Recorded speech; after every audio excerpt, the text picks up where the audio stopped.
Announcement. So good morning, everyone, and welcome to the Nashville chapter of SCORE's webinar, Small Business, Big Impact, the Power of Generative AI. And you have an incredible instructor this morning, Sandy DeWald. She's brilliant, and she's done a lot of research and created this webinar that had been developed she's presented a number of times and gotten rave reviews. But this morning, we're expecting quite a number of people on the webinar. So rather than giving the option to talk, what we'd like you to do is enter your question into chat. And Sandy will be taking periodic breaks where she will be asking for questions. But as I'm reading them, if there's something that's pertinent to what she's addressing right then, I will interrupt her. And then if she wants more information, then I will give you the option to speak. So that's where we are. Without further ado, Sandy, take it away. Great. Thank you. And I will say that this isn't possible without Michelle, my fabulous assistant, helping me this morning to monitor the chat. So again, as she mentioned, we will go for 2 hours and we'll go pretty much that full 2-hour time. Normally we'll go about an hour, take about a 5-minute break and then go for another hour. But again, at any time, put questions in the chat and Michelle can interrupt me. She has no problem doing that. And I have no problem answering a question.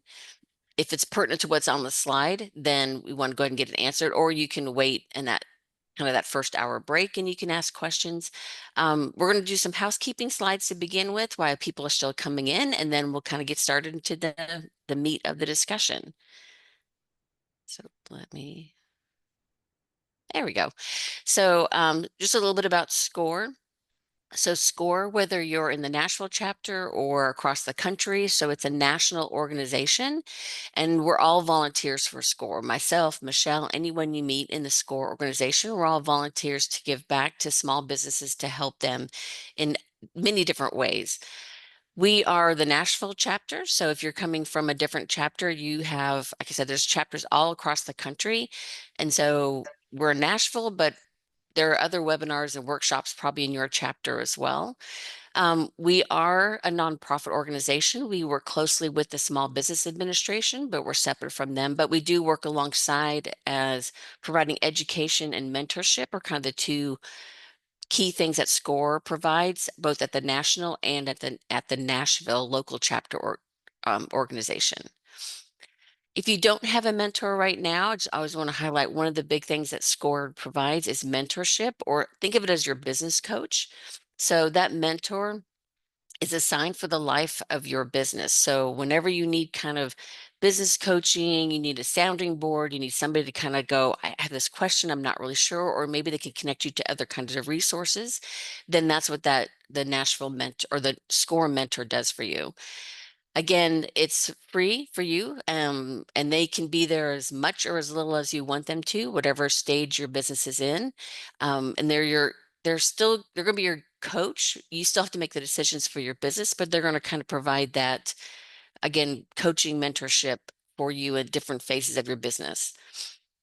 We are the Nashville chapter, but every local chapter has mentors. So if you don't have a mentor now, you can go to your chapter's website. So you can go, like ours in the bottom left-hand corner is the Nashville chapter.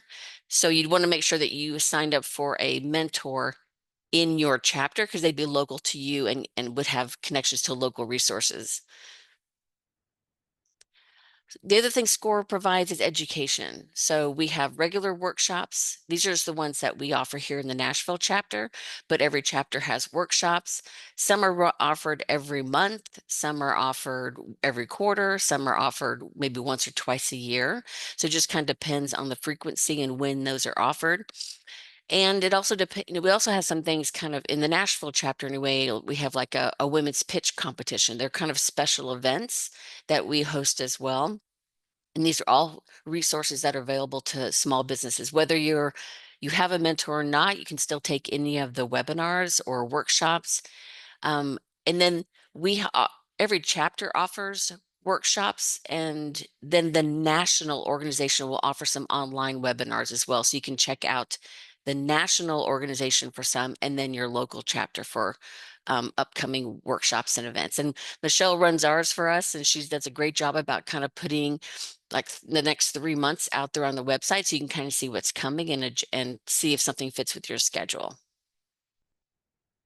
Oh, thank you, Patricia, for the pitch competition last year. So great that you were able to attend. Yeah, it's a really it's something we started a couple years ago. It's really helps small business kind of hone their message, and there's a coaching around that. And then you actually get up and do a pitch, and it's been very beneficial for all the people that have participated in the pitch competition. So who am I? I'm going to talk to you a little bit about myself, just really to give you some background. I am Sandy DeWald, and I'm going to be the instructor or presenter today for the workshop. I am not a mentor. What I am is a subject matter expert. So that's the other kind of volunteer role within the organization. I wouldn't be your business coach. I wouldn't meet with you all the time, but I am a subject matter expert on some specific areas, and a mentor would bring me in to talk to one of our clients about kind of a deeper dive into a specific area. The mentors are really great at knowing a wide range of business, kind of business resources and business knowledge, but sometimes you need a very deep dive in one area, so they would bring a subject matter expert in for that. My area of expertise is product development and product marketing. So I've been over 20 years in manufacturing and developing and bringing new products to market. So I also teach other workshops based around that, pricing, because pricing your products and services is a huge thing to figure out how your pricing structure is. I just started teaching in intellectual property. I just received my master's in legal studies, but I teach intellectual property from the business side, not from the legal side. So what is IP and what are the important things? Why do you need it in your business? What things you can protect and not protect? And then I teach this generative AI one, where again, I'm doing everything from the business side of things. So I'm not a data scientist. I'm not going to talk about coding. I'm not going to talk about any of that part with large language models, but how do you use these models in your business? Because this is a great tool, just like anything else in your business. It's another tool in your toolbox that can help you and really provide a lot of value for your small business. And the learning curve is a little learning curve, but it's really not that steep in the sense of once you kind of understand how they work, and then you can kind of figure out how you can best use it in your business. So we're going to talk really briefly, kind of introduction. So we're going to be model agnostic. I'm not going to say you should use ChatGPT or Claude or Copilot or whatever, because we're going to talk about how these models work in general. And this is going to be applicable to no matter which model you choose, because there's different ones that are good for different things. But it doesn't matter. They all work the same on the backside. They're all structured the same. The interface and how they interact with on the front side may be different, or their capabilities might be better in one area versus another, but they all essentially work the same on the backside. And knowing how they function and how the models are put together will then inform you on how you can use that model. Because if you don't understand what it's doing or how it works, then it's going to be hard to kind of use it effectively as a tool in your small business. So we hear a lot of AI. AI has been around for, I don't know, over 20 years. So yes, we've heard a lot about generative AI in the last couple of years, but it's been around for a long, long time. It was called machine learning for a long time. So it was anytime you hear somebody talk about an algorithm, that's AI. It was called machine learning. Now everything is called AI. It's essentially the same thing. So it's the back end kind of algorithms that create these models. Then we get to use on the front end how we interact with them. But there's two different types of AI. One is generative AI, and the one you hear probably mostly about. It's like text based. So it's where you type in text and you get text back out of the model. It's primarily a text-based generative AI. I'll say Gen AI sometimes, or generative AI. So it's a whole suite of different types of models under that Gen AI kind of umbrella. Then the other one is AI generated images or image AI.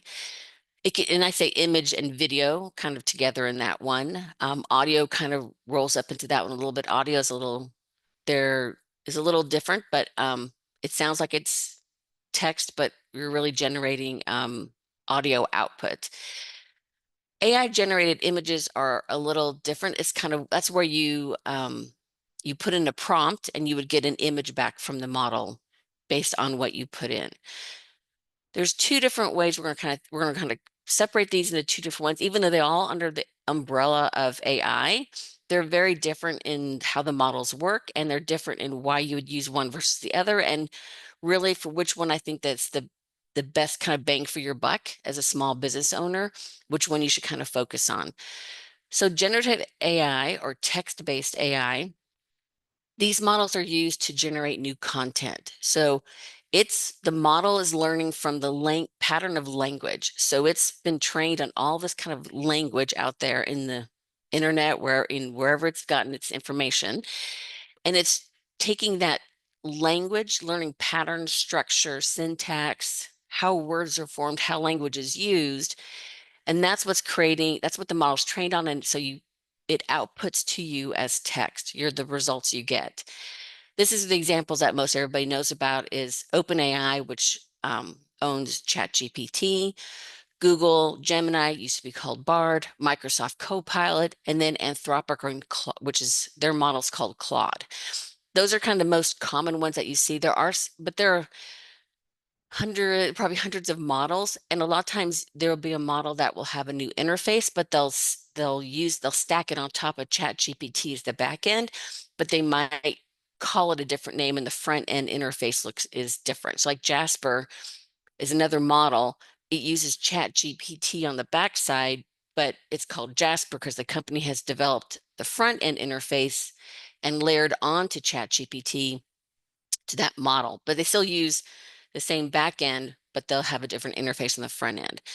Another one you might have heard about is Perplexity. I mean, that's why talking about this today, it doesn't matter what model you use. The key is that they all kind of work the same, and then you figure out what the strengths and weaknesses of each model on the front end for you to interface with. But the back end, they're all going to operate similarly. So what we're going to talk about today is kind of how do these models work and what they're good for you to use, and then not so good for. They're not good for everything, although people want to use them for everything. But we're going to so it doesn't matter whether you use ChatGPT, Gemini, Copilot, Claude, doesn't matter on the front end. What it matters is we need to understand how they work on the back end so you get the best results out of any model that you use. For image AI, these models are trained, of course, to generate images. So they look at language and how I can translate that into an image versus resulting in and outputting text.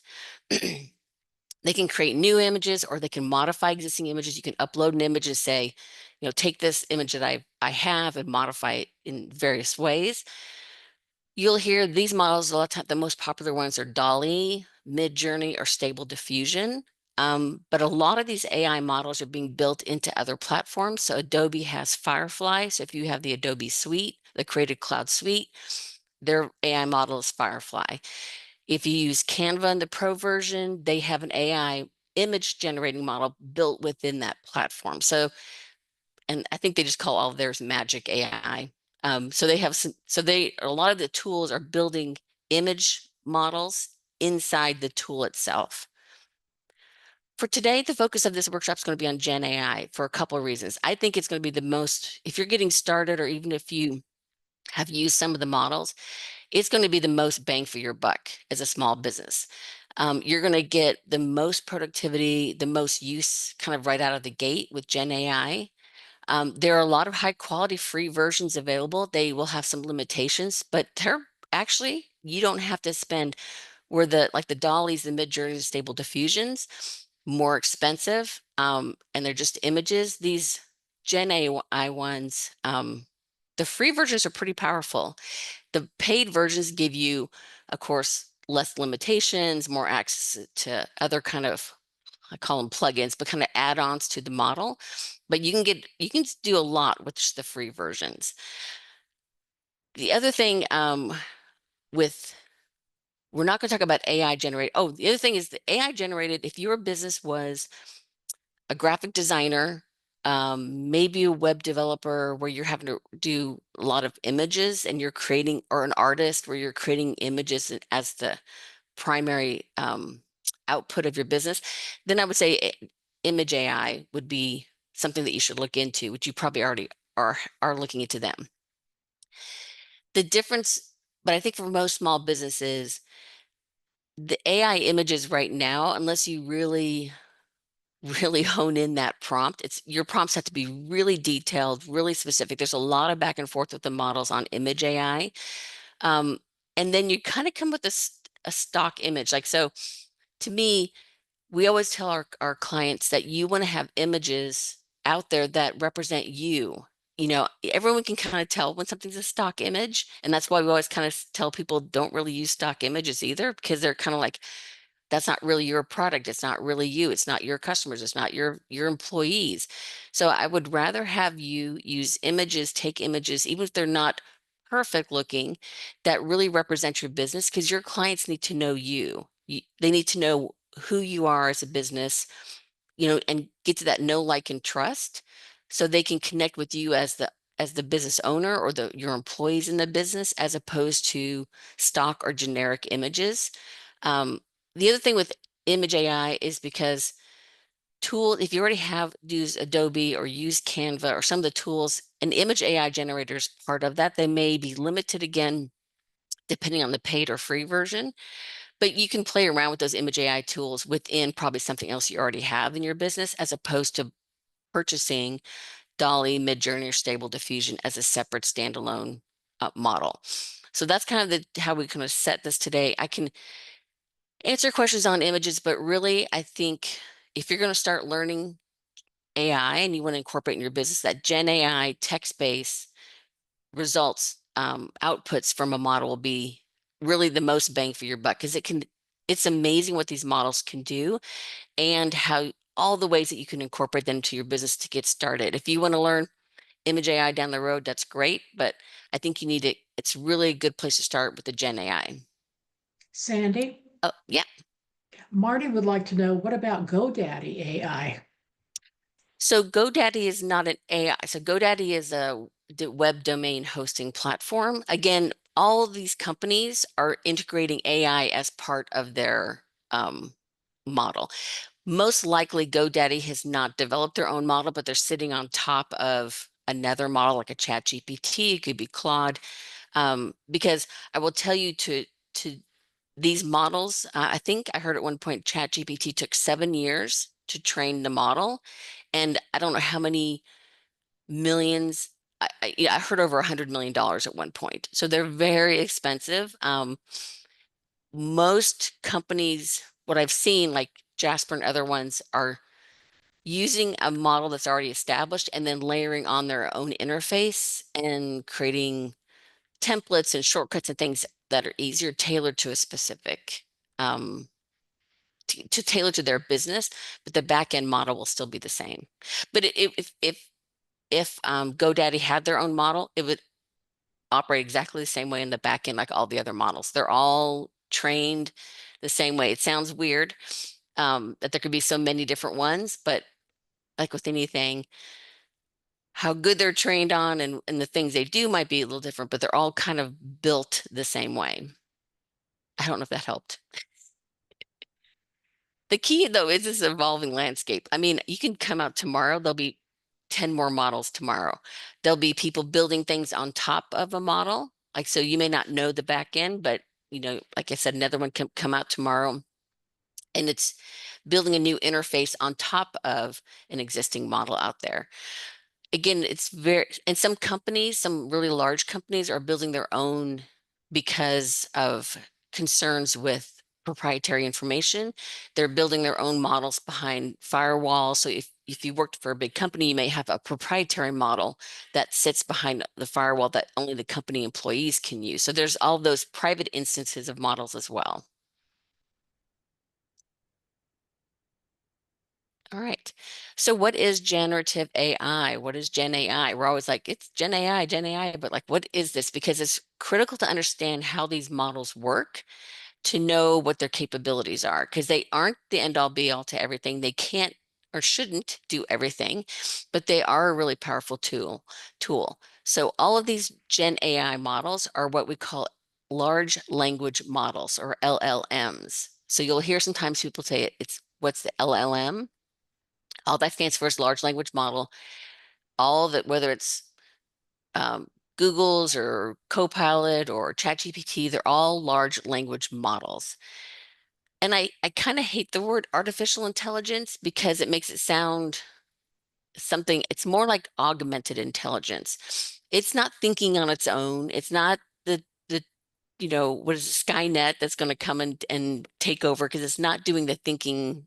It's it's you as the human is inputting and telling the model what to do, and then it's outputting to you, but it's not thinking. We'll talk about how the models work. And it's not, you can't, and you really have to put in a good prompt or the good input into the model to get good results out of the model. And the models are most effective, and we'll talk about this about when the model output is combined with you as a small business owner or the human to add your expertise and experience on top of the model. So those two together is really kind of, so think of these tools augmenting your work as opposed to just doing everything on their own and you don't have to do anything. You just output, the model outputs it and you just use it as is. It's really great for that kind of ideation, creation. It's a technology tool to advance how we create, but it's not going to replace humans. It's not going to start thinking for us. It's not doing any thinking. It's just really, really well trained. So I think of it like a really good assistant. So you still have to give that assistant instructions. You can't just say, hey, assistant, go write a blog post. Well, okay, I'll write anything I want to then, right? So you still have to give it instructions to the assistant through prompts, and then you'll have to refine and it's going to be a conversation, because that assistant's going to come back and say, well, here's something. And you're like, well, that's not quite right. Here, redo this again, or here, add this information in. And it's a conversation between you and the model, or you and an assistant, to make sure you get the final output that you're looking for. So it's iterating, refining, and creating. It's not a one and done. The model's not going to come out with something perfect the first time and you're like, whoa, great, I don't do anything. It's a conversation between you and the model, which sounds very weird, but just think of the models of like a really good assistant. The key thing about these models that they aren't designed to do the exact same thing. So I can put in a prompt, Michelle can put in a prompt, and the models can result in two different outputs back to us, because it's weird, but there's like randomness and there's built into these models. So we'll talk about how they work, but they're not going to give exactly the same thing output. And I can ask it to, you know, do it again, do it again. It's going to slightly change every single time. So that's the beauty of the models, that it's giving you some randomness and giving you it's not thinking. I'm going to not use that term, but it isn't going to be everyone's getting the same output if everyone put in the same prompt. Again, it's never going to be perfect on the first try. It's always going to be kind of a reiteration or a back and forth with the model. That's why it's called the chat, because you're going to chat to the model. You're going to input a prompt. It's going to result something. You're going to say, hey, I need you to refine this or change this or add this. It'll give you another output. So think of it as a conversation with the model. The other thing too about the models, and one of them is a little different, but all of them have a cutoff date of when the training stopped for the model. So it's going to have backwards looking training data. So if you, and each model will be different. And when they come out with a new version, like ChatGPT 3.0 to 3.1 to 4.0, 4.0, whether the next version is 5.0 some point, those are, so they're maybe updating the model and the training data, but in reality, most of them have stopped, or they've all stopped at a certain date, because they just have to, because the model has to stop so they can actually make a product and go to market. So it can't be learning all the time. You can check the model and see when the training day, if it was some are 2021, some of the older models, some are 2022, some are 2023.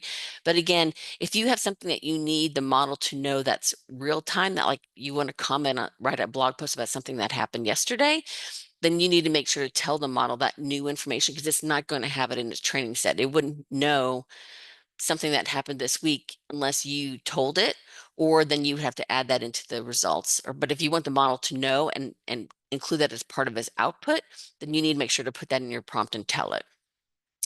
The only one I would say is because the most models, especially the free ones, are not connected to the internet, so they stop at a certain date. There are a model called Perplexity that is it's built in that it goes out and searches the internet as well. So that's the only one that's kind of could have some contemporary information in it, because it's designed it's designed as more of a research tool where people need current information. But most all your other ones are going to have a cutoff date. Why I think Gen AI is really great for business is that um, it just is such a powerful tool, and it's amazing the things that it can do and help your business. So one thing is just increase productivity.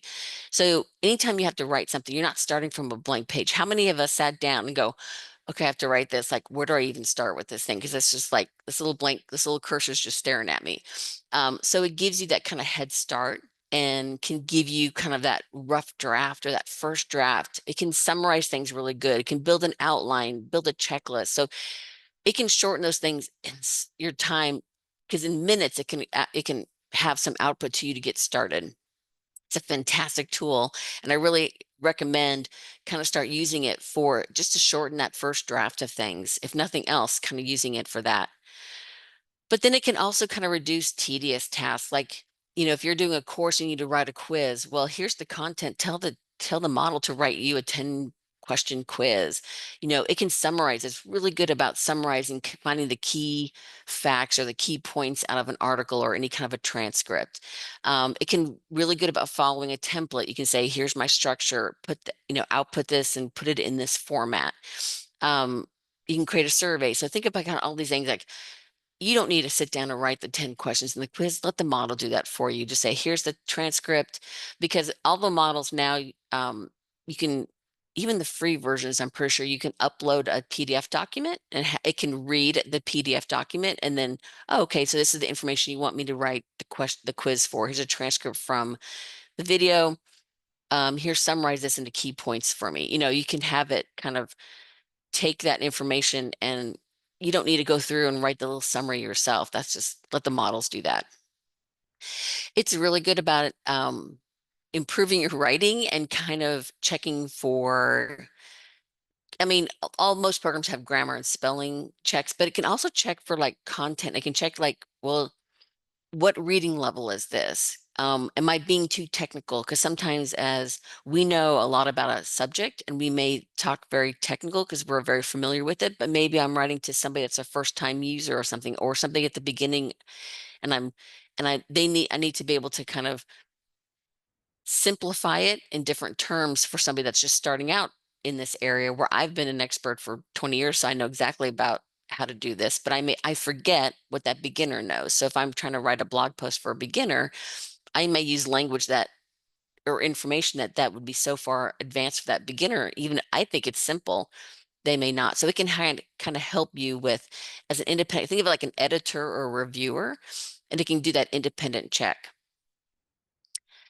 It can also, we'll talk about personas, but can actually help you kind of dial in the audience that you're speaking to and kind of um, figure out like where any biases are in there. It can provide many different alternatives. Say, well, what if you said it this way or this way or this way? You can ask it questions and analyze your writing and saying, hey, look at this and analyze, am I missing something? Are there gaps? Is there a different perspective? Is there something that I should include in here that, and I do that quite a bit where I'm like, well, here's kind of what I think.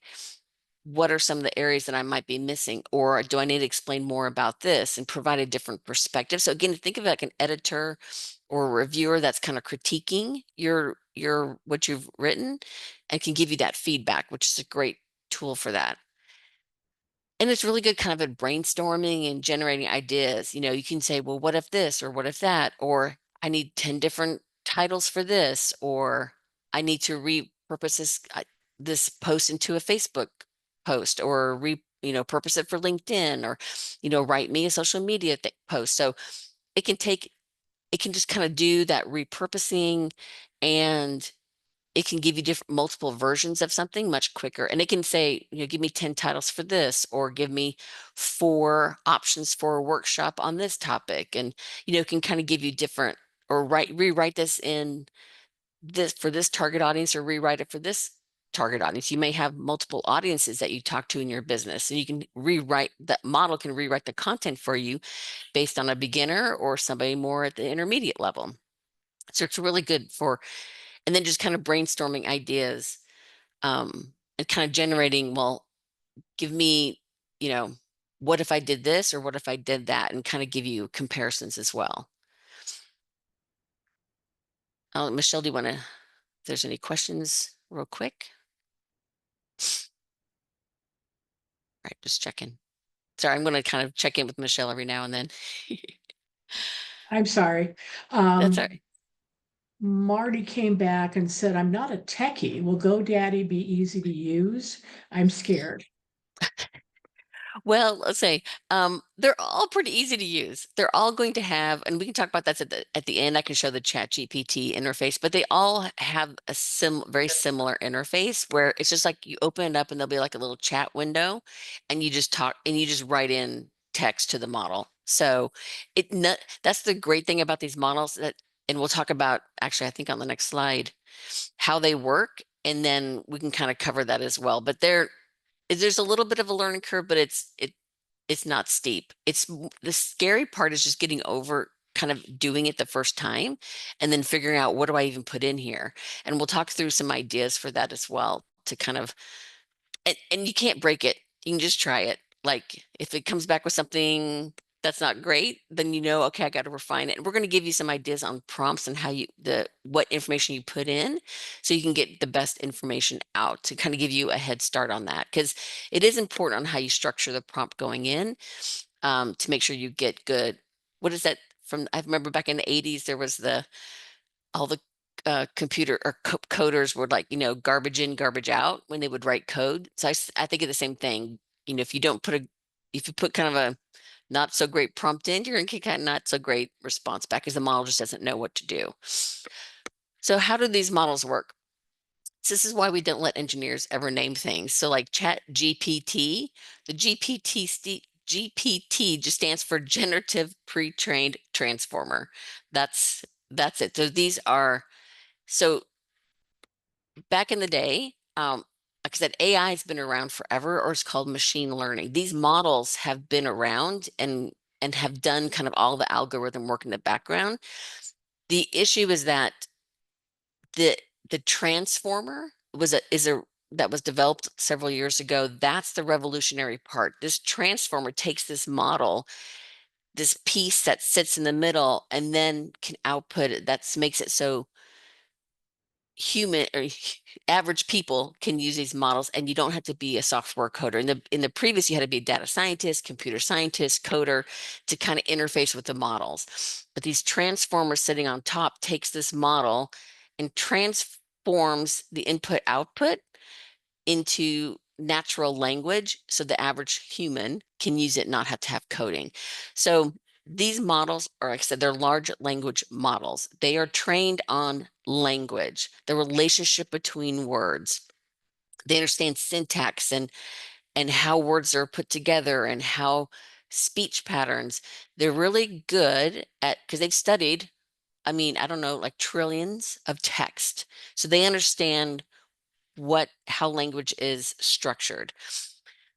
The thing is, and they're pre-trained, obviously, so they come to you. They're really good at remembering word order. The key thing to remember about these models, they're not thinking. So they're trained on these billions and billions of pages of text. Billions. That's why it takes hundreds of millions of dollars and years to train a model. What the model does is it creates this kind of probability matrix. It says, that's why it's the generative pre-trained, but it's a predictive model. It's not going out and it's saying, it's like if you were to read like 100,000 books and I ask a question to you, you could, if we were capable, we could go through our vast knowledge of all these books and we're formulating kind of a response to your question, but we're not lifting a specific sentence from here and a paragraph from here and something else from here. It's saying, I'm looking through all this data. You asked me a question based on all my knowledge. Here's what I'm going to kind of give back to you based on this vast amount of text that I've looked at.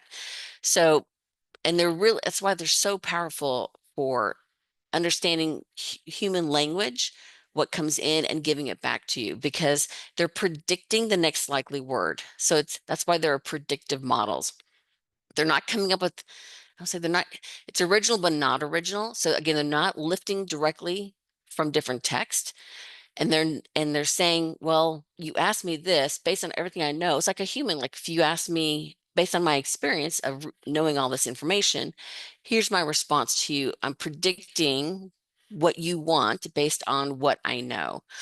So it's kind of strange. So it's not thinking, it's looking at all the information it has and giving you the most likely results based on what you asked me and based on what I know as the model. So to kind of think through that, so if I said to the model, I pledge allegiance, the model would say to the flag. It would say the most likely thing that would be the answer to this question is to the flag. It wouldn't say carrot. I pledge allegiance to a carrot. Like, what is that? Like, it knows that's not likely. It's not the most likely scenario. Or if I asked the model, Mary had a little, the model would say, oh, the most likely thing, because of all my knowledge, is lamb, would be the next likely word in that sentence. It wouldn't say sports car. It could, you can force it to say sports car. Like you could say, answer the question, you know, in a certain way to get the answer of a sports car, but it would not, the model would have to kind of be forced into that because it would know that based on all the training I've done, the most likely response is lamb, not sports car. So we're going to kind of dig into that a little bit when we talk about prompts and stuff. But again, just think about it's always going to give you, based on its training and knowledge, what the most likely result or kind of the most like what it thinks you want. So that's why the prompt going in is it's important because the more information you can give it on the front end, the better it's going to understand and give you a result on the back end. So these are things I would say, Gen AI is not good for everything. And please, I know people are trying to use it for everything, but it's like any other tool. There are things it's really, really good at and things you can do, but maybe there's another tool out there that's better. So again, I mentioned this, great for ideation and brainstorming. Give me 10 of these. What are some topics what are some workshop topics I can teach on this subject? Whatever it is, you're kind of like, because not everybody has, people that they can like bounce ideas off of. Think of it like, hey, I've got a teammate and I'm kind of going back and forth on generating some ideas.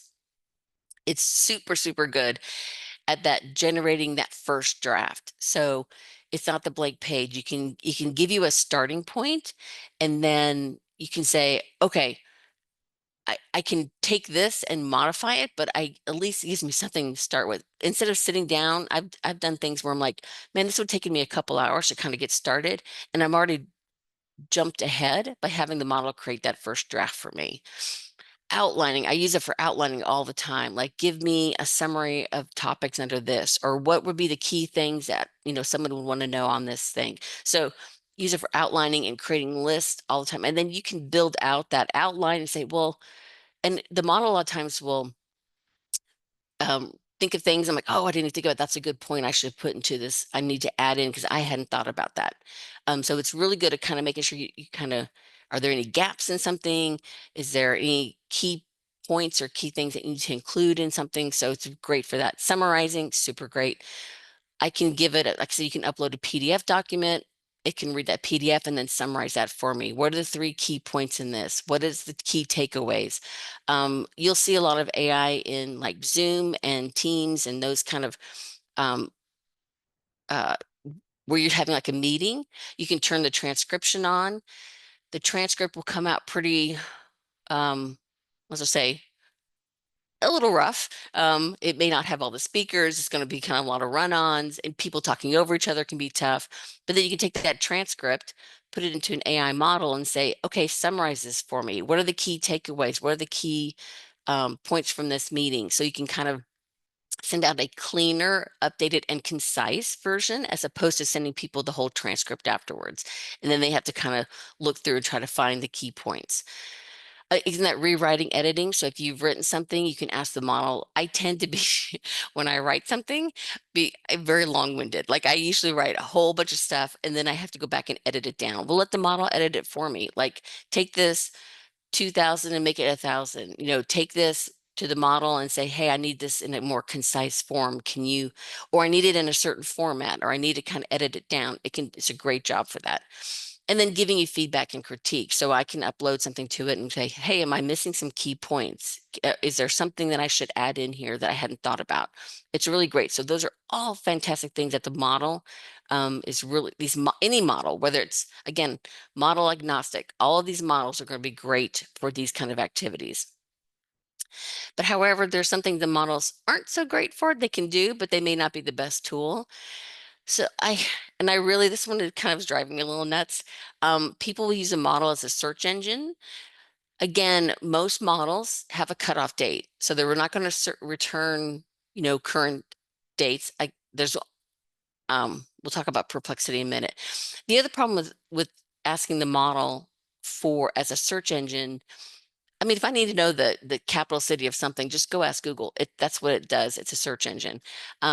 When the model responds with something, it's giving you just one output. It's giving you like one answer, but you may need multiple perspectives. So going out to a search engine and searching for something, you can get 4 or 5 different things. You can read different opinions. You can compare and contrast. So you can find out the resources that it used. The one thing about these models is that they don't list sources or attributes. So that's the next thing about research. Don't use these models.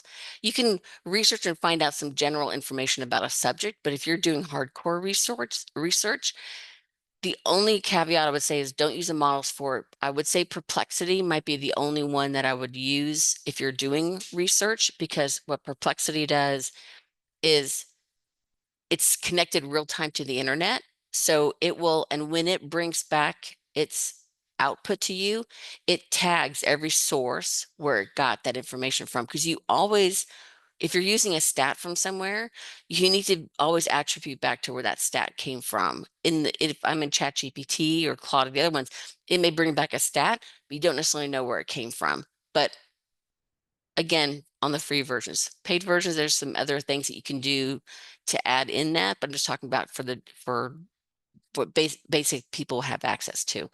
But Perplexity is built that connection to the internet. So it's one, again, but the problem with the research is that it's only going to find one on the internet if the information sits in a database or behind a firewall, or you need more scholarly research. You need to go to those research databases and sources directly and do the search. The other thing is, do not use, I'll be very strong, do not use just what the model gives to you as the final output. You should always, again, it won't be right the first time. It's going to go back and forth. But we always tell small businesses that you need to speak in your own voice, in the sense of you need to add in your own experiences. As the human and the model together makes the best content. So the model will come out with something that's, it could be good, but it won't have how's this apply to your business? What are specifics around your customers? What are some feedback that your customers have on this perspective? What is your expertise that you layer on top of the model? So I never say just use the model as is as a final output. You need to add what makes your business unique, your customer experiences, your personal experiences, whatever that is, on top of whatever the model gives back to you.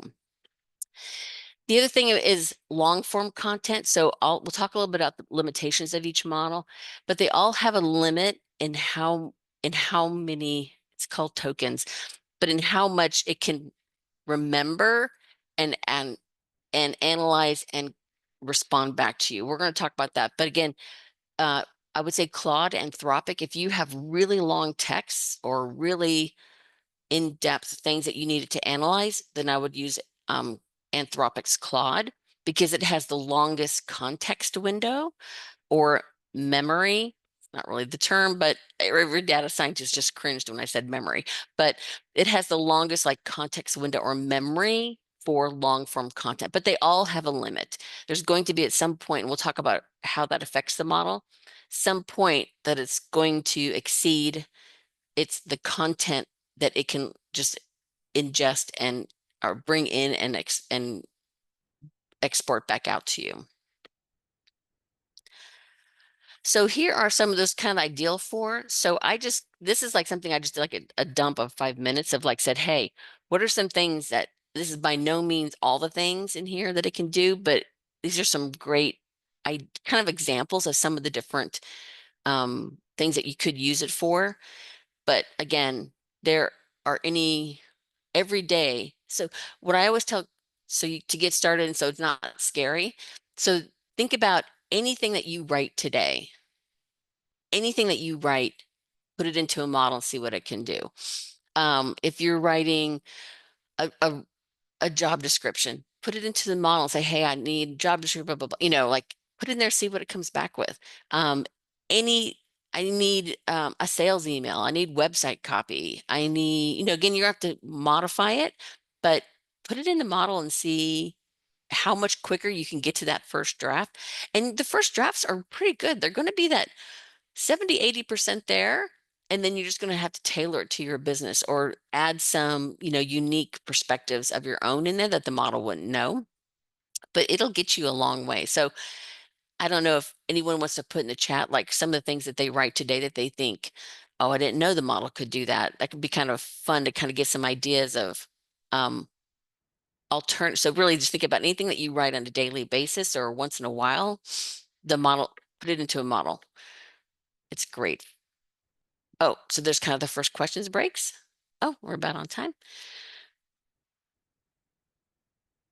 Oh, the deep research. Yeah, so that's one thing, like university scholars and researchers there's a deep research part.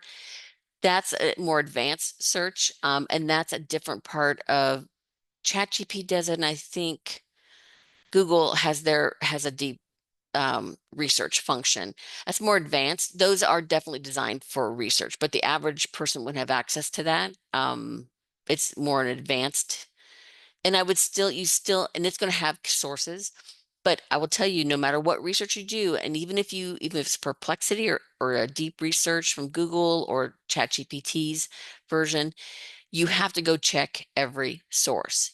You have to double check them all. Do not rely on the model, say, this is the right source, only because there's things in the past. Again, they've got so much better since when they first came out. They made a lot of I just heard, lawyers citing cases that didn't exist because they asked the model, I need a case to explain this position, and the model just made up one. I think they're putting more and more safeguards in to prevent that, but these models are going to give you an output. No matter what you ask them and how you ask them, it's going to give you a result. So any research you do with the models, you need to check every source that it's accurate. And you need to check the source to make sure it's credible too. You don't want the model to pull something from a weird janky website just because you were asking it to find something and it came back from something that's not a credible source, but you asked it, so it went and found it, but it may not be a very credible source. Use ChatGPT to outline health education. Yes, courses, handouts, evaluation forms. Yes, that's I use it for, when I did my intellectual property, I asked the model, I use Claude quite a bit. But again, I use ChatGPT as well.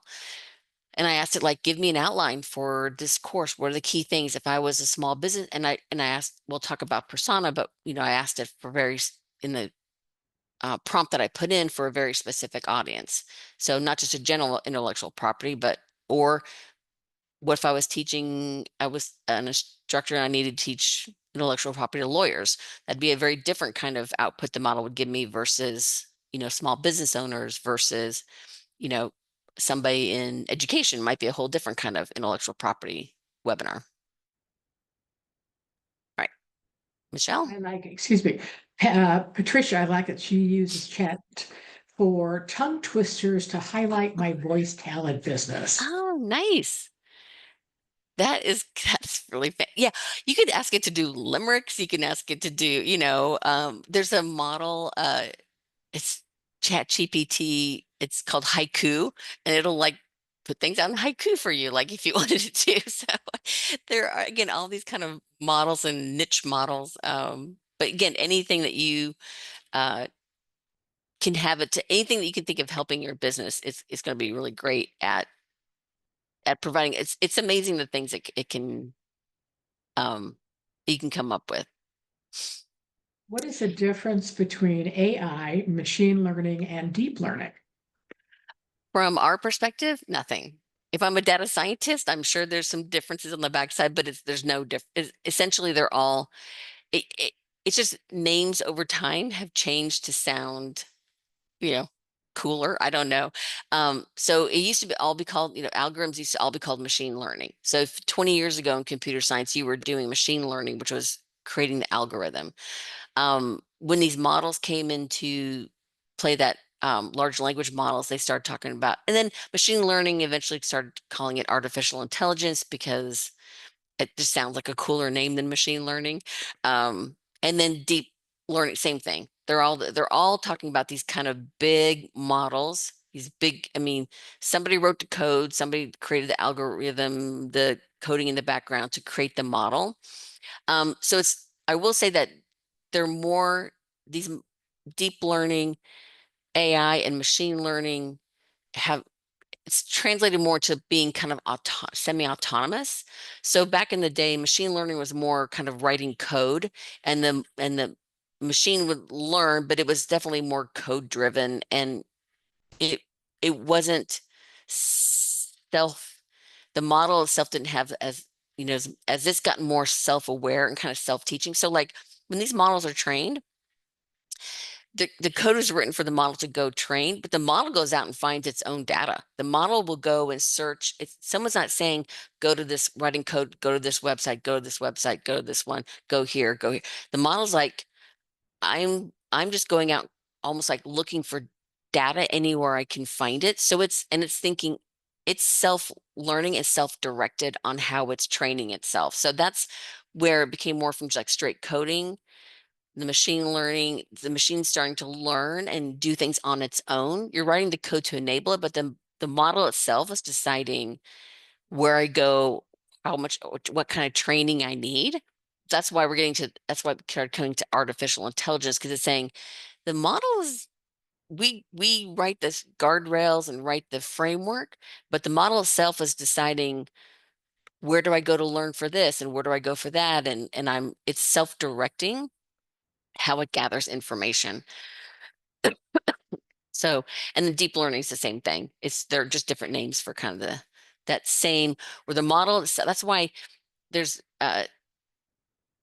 cases or lawsuits now about what are these models trained on. It's like, well, weirdly, the developers can't say exactly what it's trained on. They go, we gave it instructions, but the model itself went out and is self-directing on its own learning training path. So that's why it's just going to be really tricky with lawsuits coming in about models and what they've been trained on, because they kind of unleash the model for the model to start learning on its own. Oh, as an engineer. Yeah, thank you. It's about machine learning, database. Thank you, because I'm not a data scientist. So from the layman's terms, they're interchangeable. For what we use it, they're pretty much interchangeable. But again, computer scientists or data scientists will cringe when I say that.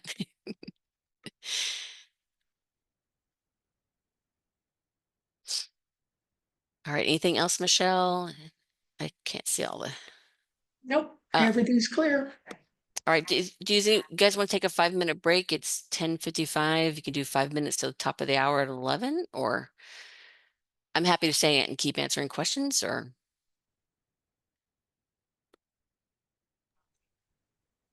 Let's take a 5-minute break. Okay. Yeah, we'll come back in 5 minutes, about 11 o'clock. Well, 11 Central.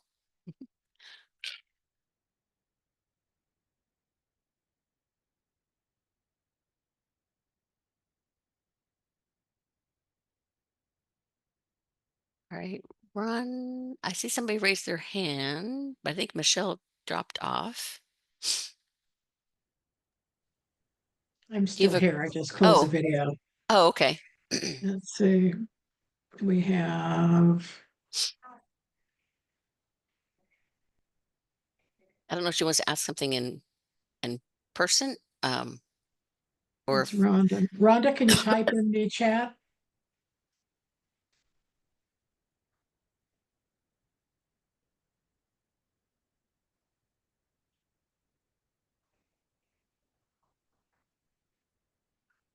oh, thank you for the kind words. Yep, and the recording will go out afterwards, so you can, if you have to leave, you can catch it the second hour. Because the second hour, we're going to talk more about creating the prompts, creating the personas, and how you craft a good prompt. And then kind of some things just kind of be cognizant of when you get prompts, like, good information in to get good information back out.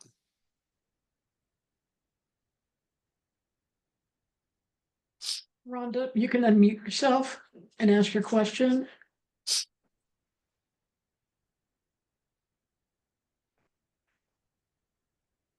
Well, Oh, there she is. Hey there. Hi, good afternoon. Thank you so much for the Hi. great information. Hi. Hey, so whenever you do like a chat GPT, how do you actually save all of the information that you request into like a database of any kind, or do you recommend a format that you utilize? Yeah, so when you go into any of the models, again, whether it's ChatGPT, Claude, um, Copilot's a little different because Copilot's integrated, they kind of integrated into their Microsoft 365. So it's within all the other things. But any kind of standalone models, on the left-hand bar, there will be where it'll save all your chats. So it'll put a title in there based on what you type in, but you can rename that title to something else. But it'll save everything on the left-hand side. But the way there's on each chat, there's a little download button, and then you can download it into like a Word document, the output. Like if you need, like, okay, this is my final, I've gone back and forth with the model, I like this version, then there's a little download button to output that so you can save that into Word or whatever um, platform. But or you can go back and it saves a chat. So if you want to go back into the chat later, like you did one a month ago, and you're like, let me go back and revisit that topic, you can go back into that same chat and continue the conversation with the model. I don't know if does that help? Great. Yes, it does. Thank you. So Okay. are you Yep. going to be giving an example today of what that may look like? Or can you give an example of how to? Yeah, if we have, it always depends on time at the end, but I Sure. have Chat GPT up just because it's the one most people, I don't know if, can you see that on my screen, Michelle? I think at the end I can share my screen, and I was going to say, like, just kind of show you on the left-hand side. Can you see that or not, Michelle? no. Okay. I shared the, instead of sharing my window, I shared the PowerPoint file itself. So that's probably why you can't see it. Yeah, you have to close the PowerPoint and then Yeah. reshare. Let me try that let me do that real quick while we're on break. Okay. Let me stop share. Let me reshare.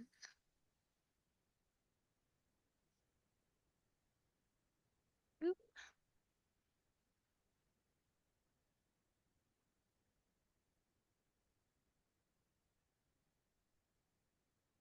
Actually, let me do this. Oh no, I didn't do that. That's, if I just share my screen,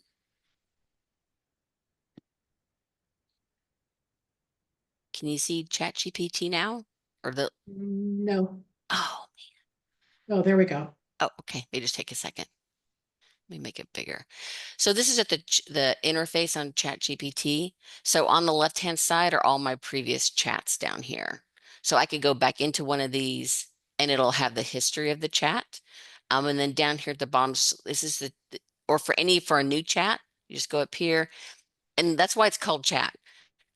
They all use the same, like a little text box, and I can just start typing anything I want in this little text box. And then I hit, well, that's not going to be a good one, but let me go to a real chat. Um, so if you look at this one, so these are where I've asked, and the models, they're so helpful. So here's where I said, please create this workshop description, and gave it some information.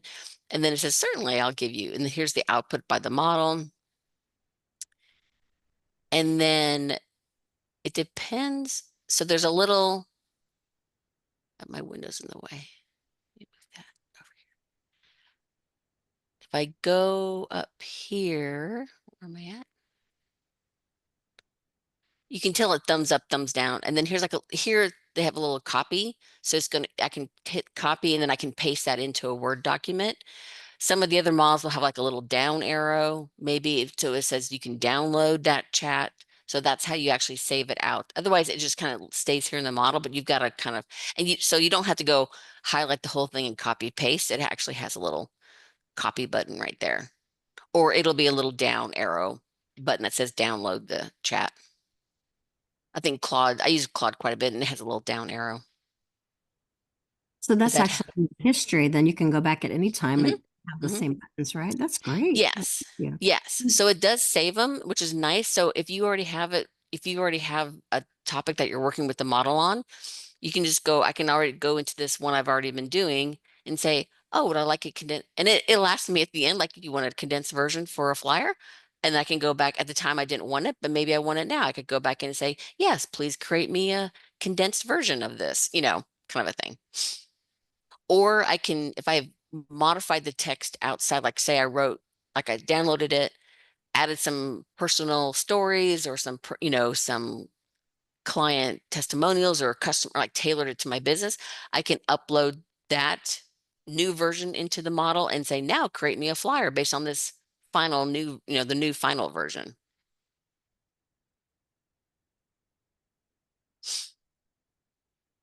No. Sandy, Marty would like to know, what about my IT and AI theft?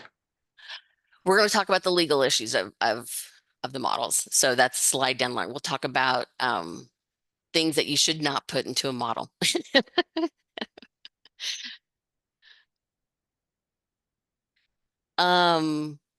This automatically does it on the left-hand side. I didn't have to do anything. Once I start a new chat, I go in here and I'm trying to think of something. Create me 10 workshop titles for it. I would write a better prompt than this. Let's just say that for an intellectual property uh, for uh okay, I would write a better one. Let's just say okay, for intellectual property training for small business owners. So when I type this in and I hit the go, it automatically creates a title over here. I don't tell it anything, but I can go in here and rename that. If I didn't like, it's going to kind of give me, it's like when, like Word, when it defaults tries to name something, it'll name it based on the first thing you kind of put in, but I can rename it to, AP training or something, or I could put a date in there or whatever I wanted, but it'll automatically just save it to the left side.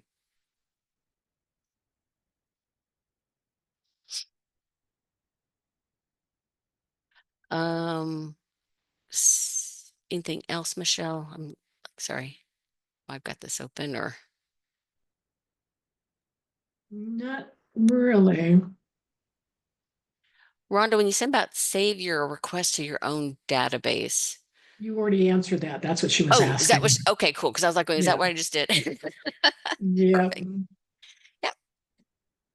All right. So I think we should have, and we can come back and play with this at the end too. So, um, but you see how quickly it just did that? Like seriously, it's amazing. I'll put something in like, oh, it's gonna take it.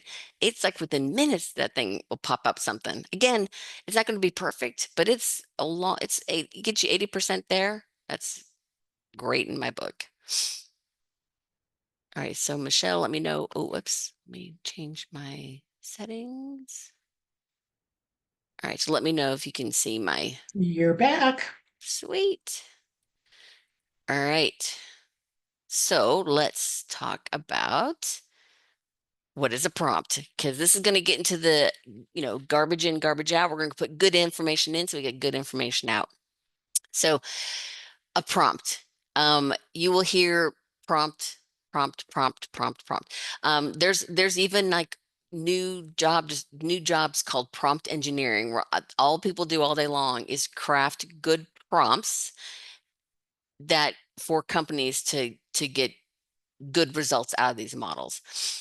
But a prompt is nothing, it's nothing scary, it's nothing fancy. What I just did was a prompt. I typed in into that chat window, into that little chat bar. That's a prompt. Um, it's really just any text that you're typing into the model. And that's a huge kind of advancements why we've had AI, we've had machine learning, we've had all this capability, but these transformers that can then take human language or natural language and interface with that model through that transformer, that's the game changer. That is why anyone can use these models where you don't have to be coding or data scientist or computer scientist.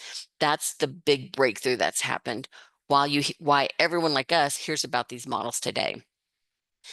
So again, it's written in that plain natural language. I don't need to know coding. I don't need to know anything. I can interface with that model. Again, the prompt is what's going to tell the model what to do and how to do it. So there's some key things to put into the prompt to make sure that you get good information out. But just think about giving it like you're giving detailed instructions to an assistant. Like I said, if I told my assistant, hey, write me a blog post, that's not a good prompt for the model or for the assistant because she's like, oh no, I'll just write a blog post then, right? No, so there's kind of key things that you want to put around in that prompt. So you make sure that the output you get is tailored to what you're looking for. Again, the more information I can give my assistant, the output that she gives back to me will be just that much better because the input going in was just more informative and more giving it more context. So like we just did, there's all the models. There's dark versions and light versions, but they all have like a little chat box, and you just put new chat and you start typing in that little chat window, the little text box. Basically, that's all it is. That's how you're talking back and forth with the models. It responds back to you. You can respond back to it.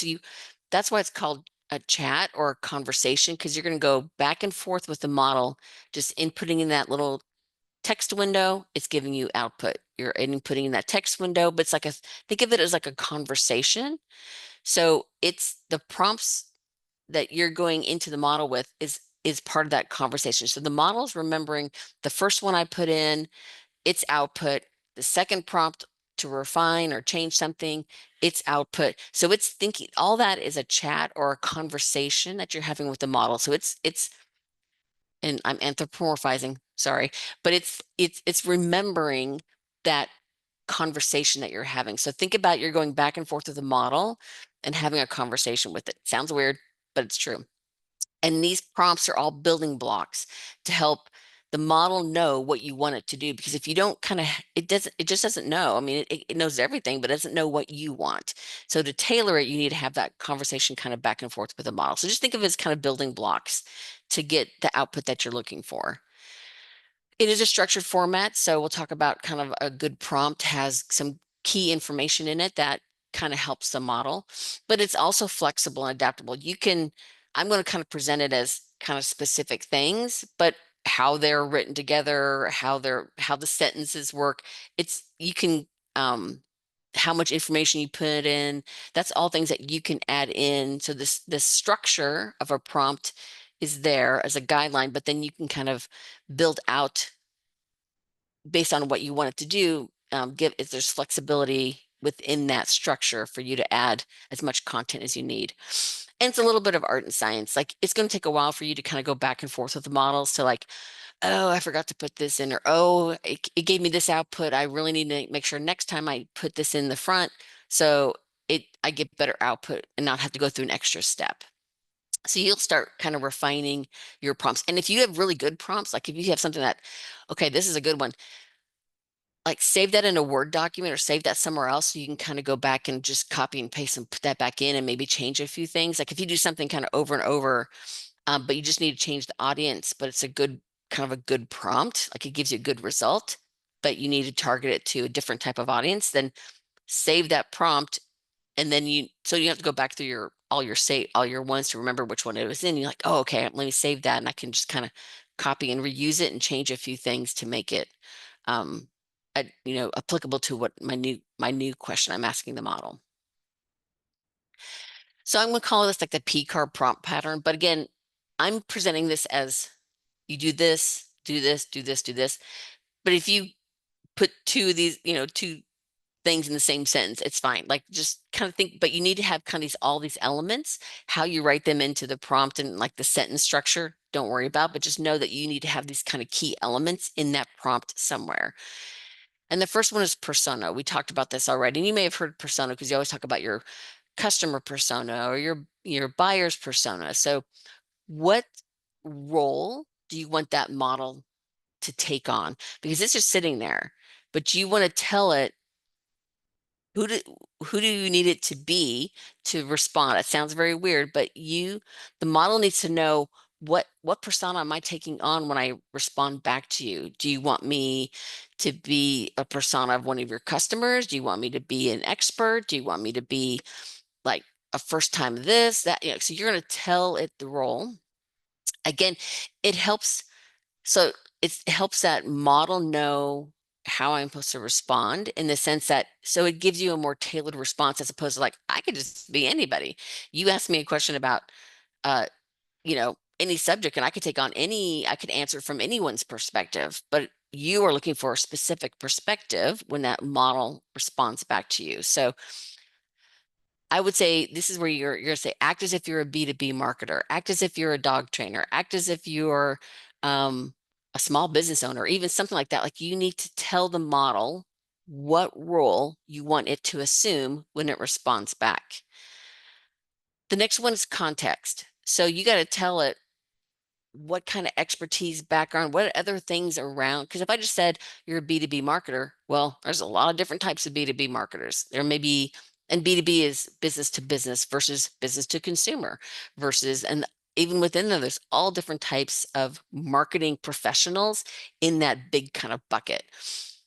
Again, the more information I give it about the persona it's assumed, the better output I'm going to get because it's going to tailor like, oh, you want me to respond as if I'm a B2B marketer with expertise in lead generation and lead nurturing. And I specialize in email marketing and email newsletters. So again, you're giving more context to the model around, don't respond if I'm a B2B marketer, and I do, video content. Like that's not, I don't need you. I need you to say you're a B2B marketer in lead generation, lead nurturing, email marketing. So those are kind of the guardrails, the background experience, expertise that I want the model to assume beyond just a B2B marketer. Again, you got to tell what action, you got to tell what to do. Wait, what do you want output do you want the model to deliver? So I want you to write this or summarize this or give me a list or, and then if you have some specific formatting details like max length of how many words or make sure it's a bulleted list. And for some reason, when I first started working with these models, I don't know why every single one of them wanted to put emojis in every output it gave me. I'm like, stop it with the emojis. I don't do emojis. That's not me. So I had it out in the beginning. I don't do it as much now, but I kept having to say, and no emojis, because that is not for me. I don't use emojis in my writing. So I had to keep telling the model, don't, no emojis, because it wanted to put it in every time. So again, those are things that you're going to give, additional context. And then you're telling it specifically how I want the output. So it's write a blog post about this. I want this tone, a professional. It's most going to give you kind of a professional business casual tone. It'll kind of reflect the tone that you used in if you don't give it one. But if you want it to be, maybe your business voice is kind of sassy, or maybe it's, very snarky, or, you want to keep it professional business tone. So you kind of want to make sure that the default will be kind of business professional. But if you wanted to have a different kind of tone, then you want the model to kind of start writing and outputting it back in that same tone. And then like I said, word length, or for me, no emojis. And then the last one is refine and reiterate. I mentioned that the first time the model gives you an output, not going to be perfect, going to be good. It's going to be pretty good, I'll tell you that, but it's not going to be ideal. It's not going to be the end result, and it shouldn't be the end result, because then you need to kind of add to that. But more than likely, you're going to have to refine and reiterate. You're going to say, okay, can you expand on this, or take this, like it may come back with something like, I don't even, like, that's not at all part of what I want to talk about. So you say, okay, remove this section, or add this more about this in here, or, it might be expand on this point. Different things you're going to kind of go back and, again, it's that conversation. So you're going to prompt it again to ask it to reiterate, refine, change something, or rewrite something, or give me another version of it. Because like maybe the first one is like, yeah, I don't like that. Let me ask the model to reiterate. So it'll like, okay, I'll generate you a new version from the same prompt, from the same kind of original prompt. So again, it can give you kind of that refine and reiterate. It can also, maybe I need it shorter, like, okay, now give me a 500 word version versus a 1200 word version, whatever. So it can kind of, it'll condense and kind of refine and reiterate. So that's where you can also kind of, once you kind of get one that's good, you can ask it to repurpose, to say, write me 3 tweets, or write me, a Facebook post, or, how would I take this content and make it into an Instagram reel? Give me some ideas for how what are some, things I could do with it on Instagram. You can, once you kind of have that final output, you can ask it kind of to reiterate, or take that same content in different formats that have different like max lengths that you need to. So just some examples of this. In the persona, you can have the model take on 2 different types of personas, depending on what you're wanting to do. One is the expert persona. So in the real world, if you had a specific problem, who would you go ask? Who's that expert that you would ask for an answer? You don't know what the expert would say, so the model is still going to use all that vast learning and knowledge that it has, but it's going to assume the persona of that expert and give you what an expert in that field would say. And it's again pretty amazing. That's where I say act as, that's when you put in there, you say act as if you are a B2B marketer, pretend you are a professional trainer, so again, you're asking it to take on that expert role, and you can have it actually take on your expert persona. So say you were a web developer and in your business, and you could say, well, act as if you're a web developer. How would you respond in a person like in the same kind of person as me about this topic? So it can give you kind of feedback of like, as an expert, what advice would you give on this topic to somebody like I would be answering it? So that's the one persona. So here's kind of, it's just some example, because sometimes you're like, what? How does that work kind of in a real world situation? So in this one, I'm saying, again, these are presented as discrete. How you write these sentences, it's up to you, but I'm kind of presenting them as, these are the kind of the key things you need to make sure to have in that prompt. So you can say, act as if you're a personal financial planner. So you're not just a financial planner, you're not business financial planner, you're a personal financial planner. This is you're more context. You're looking to grow your business, establish yourself as a thought leader. Your target audience is professional women in their 30s, and you want them to start planning for retirement. So again, those are all things. I'm narrowing that expert persona down into like, but I need you to focus on these key things within, because personal financial planner, I could be talking about anything. I could be targeting any kind of customer. So I've got to give it more context around personal financial planner. And then here's the action. Give me 10 ideas on topics to become an online thought leader on LinkedIn. It could be, give me 5 ideas for, workshop topics. It could be, give me 10 blog post ideas. It could be, whatever it is, you're telling the action that you want the model to output to you. And then you're going to find a reiterate. You could ask it to make a content calendar using these 4 pillars. Again, if you're in the same conversation, it's still going to remember the persona, it's going to remember the context, it's going to remember kind of and then you're saying, hey, now based on this information already, give me these other things, create a list of questions, you can start asking it to kind of refine and kind of reiterate on other types of output based on that conversation you've had. Here's another one that acts as if you're a personal trainer. You specialize in creating online fitness programs for women during their pregnancy and post-pregnancy, not just anybody, not professional athletes, not no average person looking to run a 5K, anything. And you want to grow your business by launching a small group coaching program. So very specific kind of context around just besides just saying personal trainer. And then you're saying, hey, give me an outline for an 8-week coaching program. And I wanted to target during the last 8 weeks of their pregnancy. Like you're saying, I'm very specific about what I want the model to do. And then it's like, well, maybe I want a 4-week coaching program. Outline that for me. Maybe give me 4 blog post ideas about, balancing exercise and caring for a newborn baby. So again, these are all variations. Once you've kind of established this persona context, you can ask it to start kind of outputting different things still within that same conversation or thread. Just another quick, this is the audience persona. So that was the expert. So you're asking the model to take on an expert role and to respond in that way. This is a really good one because now you're acting it to take on your target audience persona. So you're saying, act as if you're going to be your target customer more than likely, or a potential customer, or maybe it's a new market you want to get move into. You can say, okay, what would that person, if I was that person, what would I need what could I ask the model? So again, this also helps. I said earlier that when you're the expert, sometimes you forget what the beginner doesn't know because you just know it so well. You're like, well, everybody knows this, right? No, they don't. Not when you're a beginner. So this helps you. It's called the curse of knowledge. When you have so much expertise in an area and you forget what you didn't know at the beginning because you're so far removed from that. So you can have this persona, the role the model takes on is that kind of beginner one, if that's who you're targeting, and saying, hey, what are some of the things that this beginner starting this journey that I as an expert know and forget they don't know? And then you can have them take on that kind of persona, that role.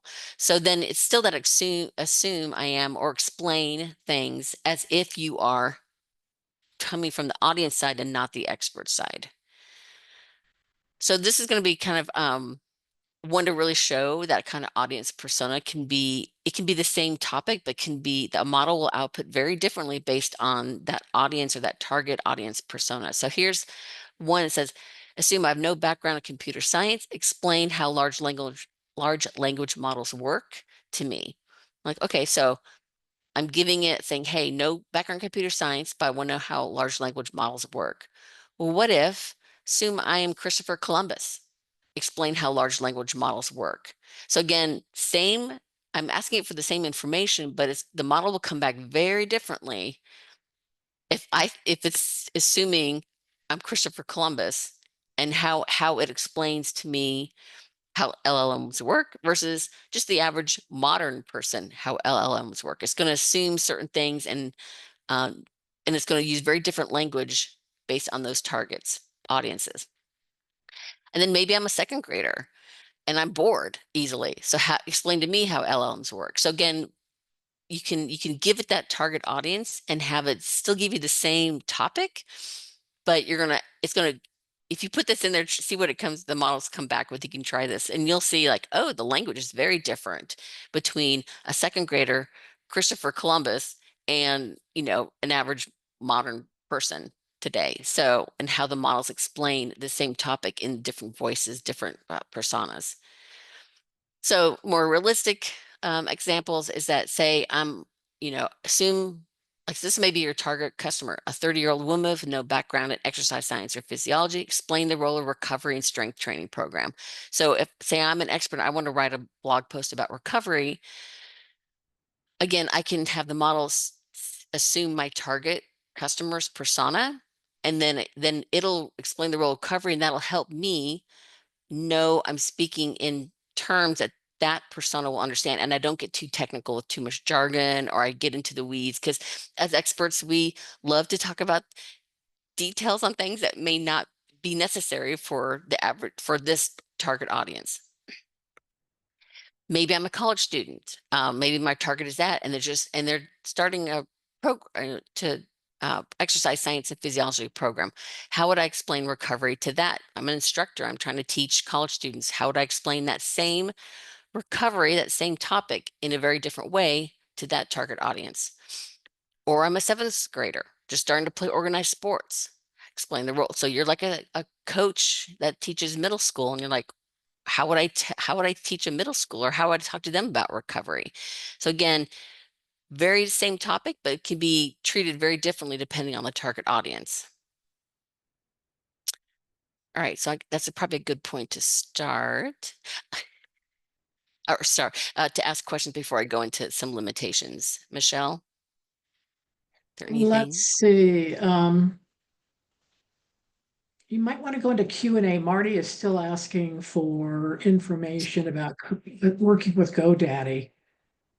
Yeah, and also I'll have to say that I don't use GoDaddy. I haven't used it, so I'm sure that the GoDaddy probably has some tutorials or training on their specific model.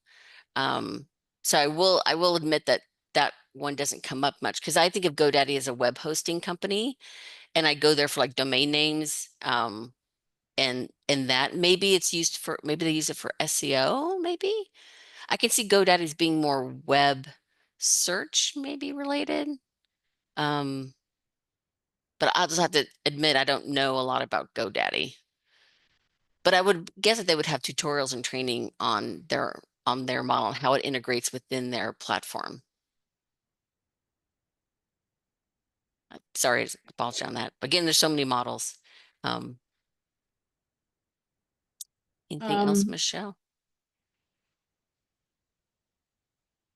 Well, Marty again is asking about multiple persona, but you addressed that you can.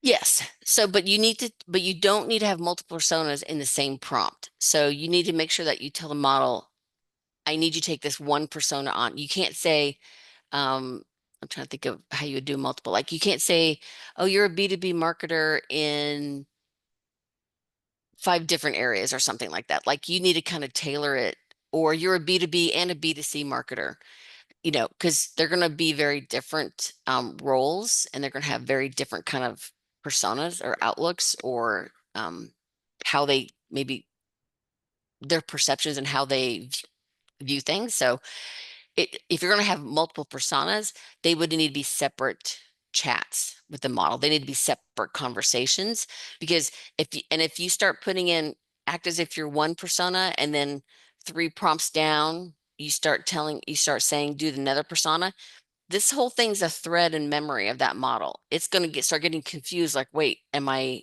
this persona or this one? Because it remembers that whole kind of context length. We're going to talk about that here, about context, but any chat that you open is one conversation that the model is keeping in its memory. So if you want different personas for even the same topic, like the one about Christopher Columbus and the second grader and an average person, those would be 3 separate chats that I would open with the model, and it would say all my prompts in one would be with that would be around that persona. All my prompts and discussion in the second chat window or conversation would be a different persona, and a different one for a different chat or persona. And I'll do that too. I'll do that where, depending on, like, especially if you like 2 different target audiences or customer bases, they would need to be separate conversations or chats with the model. We have anonymous, if somebody did not want to be identified. Do you suggest using both an expert persona and an audience persona? If not, can you talk about when to use which one? It depends. Yes, I've used both. It depends on what you want the output to be, what your end goal is. So if I'm writing something, and it can kind of blur a little bit because sometimes you're the expert, sometimes, but if you really want things to be worded in the words that your target customer would use, then you could use the audience persona. Um, if you're an expert, you're saying, hey, analyze this as if you're an expert in this area, or what are some key things to be missing? Like if you're trying to analyze your own writing and your own work, or if you need if you had like if you don't have a business coach, you don't have a score mentor, you can have the model take on the persona of a business coach and ask it questions, have it help you kind of a sounding board for your business. So then you want it to take on that kind of persona. So it just depends on what your output, what your goal is for the discussion. But I go back and forth on both, just depending on, and sometimes I'll have it take on my persona. So as the small business over your area of expertise, because it'll respond as if it's an expert in that area, and then it'll help you see where you're missing stuff. Like, oh, I didn't include this in here. Like when I write a workshop and I'll have to do an outline, I'll say, you're an instructor teaching an intellectual property workshop. Write me an outline, and that'll help me realize not missing anything, or oh, that's a good point, I should put in my workshop. So it depends on what you want it to be, output wise. But I use both, but um, it can blur a little bit, but you just have to think of what your end goal is and what you're writing it for, or what the output is for. Okay, that's it from this side. All right. So let's talk a little bit about some limitations, a little bit on the legal use, and because the models, and this is kind of a key thing to think about, there are some limitations to these models. I mentioned a little earlier, one of them about they have a cutoff date of when they've stopped training. So any kind of current information may not be in the model if you need that, but there's some other limitations. Again, all models have them. Doesn't matter which one you use. The limitations might be a little different, but they're all going to have these kind of basic limitations that you have to be aware of. And the first one is context length. And I mentioned this before. So when you're having that conversation with the model in a chat or thread of the conversation, there is only so much memory that the model can hold, and that's called context length. And why that's important, because it depends on which model you use, that context length will be different. So this is like chat GPT, because this has the most kind of versions, 3.0. And this is where, again, data scientists and computer scientists, not normal people, it's not words, it's tokens. So if you hear token length or context length, tokens are word fragments. They're not like, it's not like one token is one word. It's not like A is equal to together. Together might be broken up into 2 or 3 tokens. A might be just be one. So it's tokens, not words, which makes it difficult because you're not exactly sure how the model breaks up these words into tokens. They're just fragments of words. But in general, these are general guidelines that they'll tell you exactly how many tokens length it is, but how many words that translates to just kind of depends.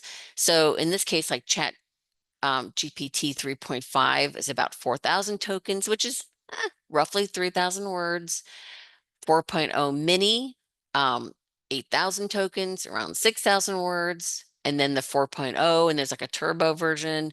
Again, that's longer. So usually the paid ones will have longer token lengths or context lengths than the free versions. That's how they limit a little bit on the free side versus the paid side. So Turbo 4.0 says it depends on which version of 4.0. There's the 4.0 or the 4.0, and there's the 4.0 Turbo. 4.0 has 32,000. The Turbo has 128. So those translate into different, roughly into words. So it's not a one-to-one. I will say that's why Claude, if you have really long, it has the longest context length. I think it's around 200,000 tokens is a lot. It's probably more than that now because they just came out with Claude 5. So it's, again, each model is going to have different ones, and the paid versus free. The frees are always going to kind of limit your tokens. Paid usually gives you longer context length, but I mean, you still can get a lot of words out of the free versions, trust me. But you might, what you need to kind of be aware of that, because it can affect your conversation that you have with the model. You probably heard in the beginning, AI has hallucinations. These models hallucinate. That's a big thing. Again, as we understand more about these models and as people understand more, what happens in a hallucination is because of context length. So when I only have 4,000 tokens, so as I chat, I prompt in, the model returns an output. I prompt again, the model returns an output. All that context length is counting in my tokens. Every prompt I put in counts for tokens, and every output counts in the token count. So at some point, no matter which model it is, if you keep prompting back and forth and chatting in the same conversation, at some point it's going to exceed its context length, and it'll lose the thread of the conversation. It'll still respond, but it might start, you're like it might start giving you hallucinations, or like, what is that answer? Like, that makes no sense, because it's lost the thread of that conversation. So it's gonna kind of make up stuff, but it can't, these are the best terms, but it can't like remember anymore what you talked about up here, because we're down here and it's exceeded that's context length.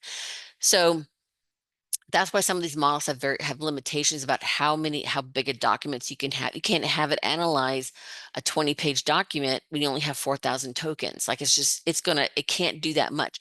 What you'd have to do is that you'd break it up into, like, okay, analyze this first section, and then this second section, then this third. You'd have to break that longer documents up into whatever the model can handle as far as its context length. Or like I said, when you have a conversation, at some point, when the model loses the thread of the conversation, you either have to start a new chat, or you have to reintroduce into the model. More than likely, you're just going to start a new chat, because it's going to kind of go haywire.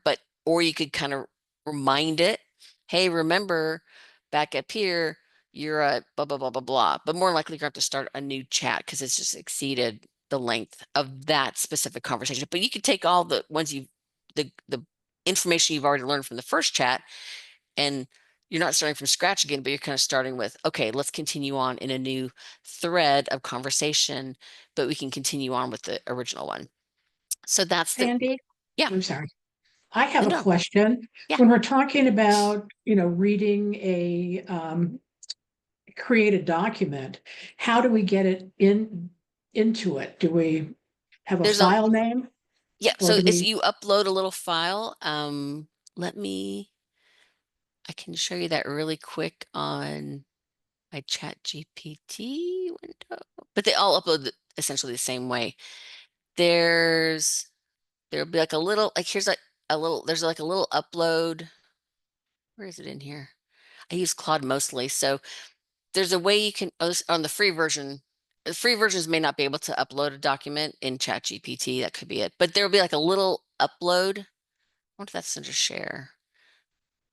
No, that's something else. It'll like be a little upload button, or a little plus. Oh, here it is. It's the plus. Here's add photos and files. Sorry, I was like clicking in the wrong place.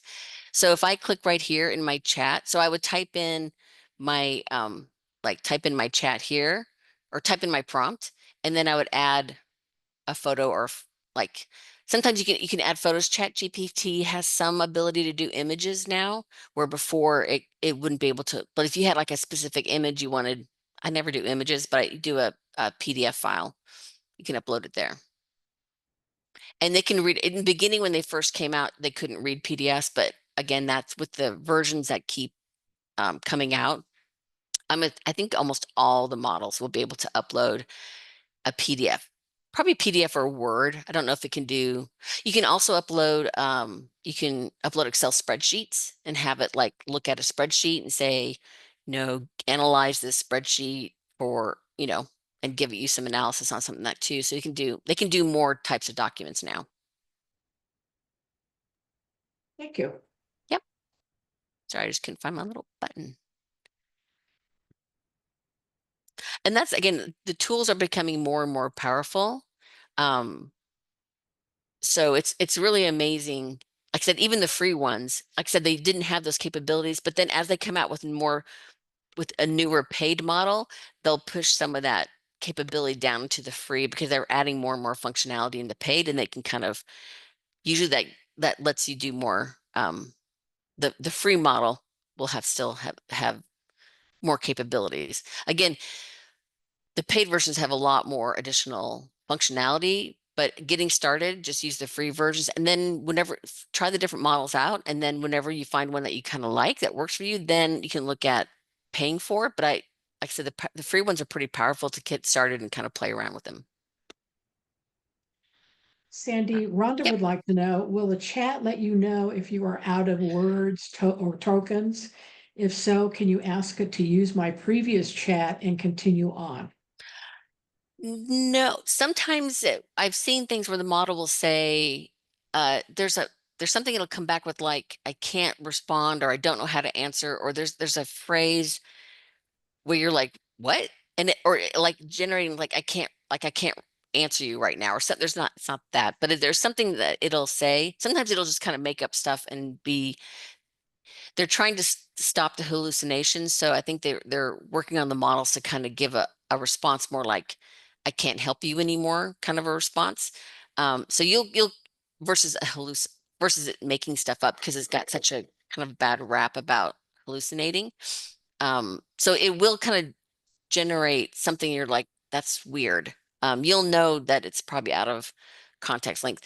The issue with then is that you're still in that same conversation. So it doesn't add any more context later. Like if I reprompt it, it might come back with something, but more than likely it's still exceeded that single chat, that single conversation is I've exceeded the length. So I would have to take kind of my prompts from earlier in the conversation again, and then start a new chat, put it in there with all that I've learned from the first one, because it's not going to remember. It's also not going to go back and remember the other conversation it had. Every chat, every when you open is a new conversation. The model does not go, oh, but we talked about that in this one over here. Nope. They're all discrete and separate.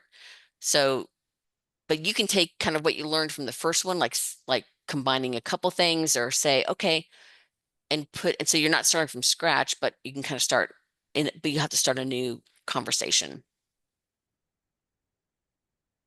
Okay, thank you. Does it tell you how many tokens you have? No, so you can ask the model like how many tokens it has. It won't tell you how many you have left. No, you just Okay. it'll just kind of run out. But you can ask each model, how many tokens do you have? What is your token length? And it'll tell you. So you know if you have 128,000 or if you have 4,000.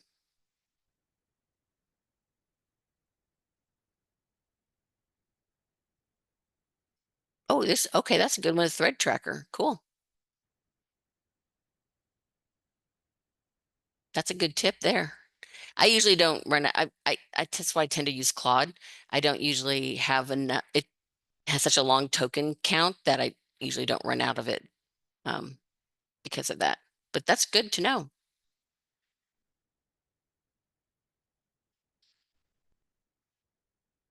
So limiting the number of chats. So yes and no, it depends on the model. I have not had Chat GPT limit me on the number of chats. They just limit token length, or they might limit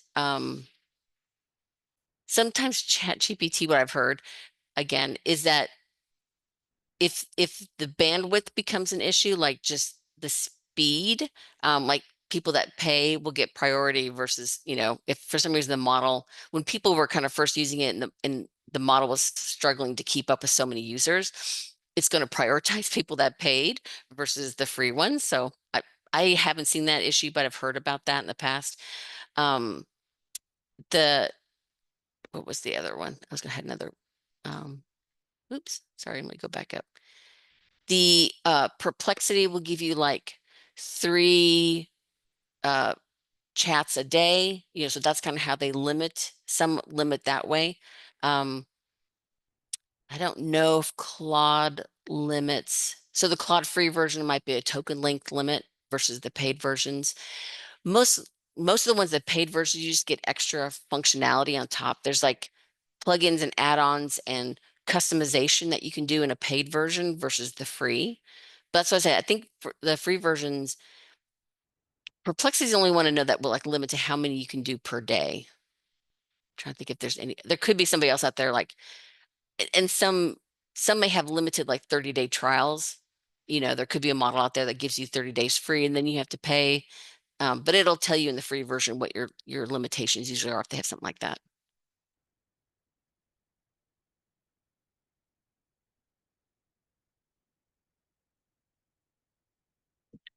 Mm.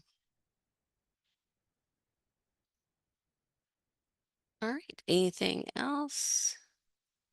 Oh, good info there. I'm trying to think who, Richard, I guess. Yeah, for adding. I never worry about timestamps. I don't. But that might be what the model does if it's saying you get 3 a day. There's obviously some timestamp in the background that's telling you what 24-hour period is and stuff. So. But I would say it's even like I said, the free versions are going to be enough for you to get started and play with the models to figure out. And I would always kind of and try different ones to see which one you like, versus jumping to the paid version. But the paid versions, I think Chat GPT is around $21 a month, something like that. But again, I want to make sure that that's the one I want to use versus Claude's versus Perplexity versus Copilot versus, so you can kind of play around in the versions to see which one you like on the free to know before you start paying. All right, let me go back. Anything else, Michelle? Or we're going to go to legal. I don't have. All right, so just kind of talk about legal concerns because this is a hot topic with any LLM or any Gen AI model. So copyright infringement. So there's two strains of copyright infringement that people are concerned about with LLMs. The one you hear about in the media a lot will be lawsuits where people are suing OpenAI, Anthropic, Microsoft, Google, because they're saying copyrighted work, the models trained on copyrighted work to train the models. That's stuff on the back end. That's separate from you as when the model gives you an output on copyright.